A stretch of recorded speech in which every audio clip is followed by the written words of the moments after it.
તો સાબરકાંઠામાં હવે ઘોડા રસ્તા પર જોવા મળ્યા છે। સમાચાર સાબરકાંઠાથી પ્રાપ્ત થયા છે।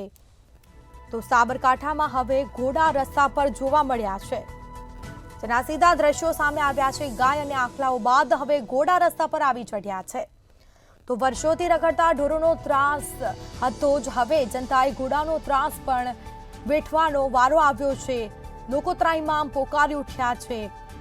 તો ગાય અને આખલાઓ બાદ હવે ઘોડા રસ્તા પર આવી ચઢ્યા છે। ઢોરોની બદલે હવે ઘોડાઓ રોડ પર જોવા મળ્યા છે। હિંમતનગરના મહેતાપુરામાં ઘોડા રખડતા જોવા મળ્યા, જેના સીધા દ્રશ્યો પણ સામે આવ્યા છે।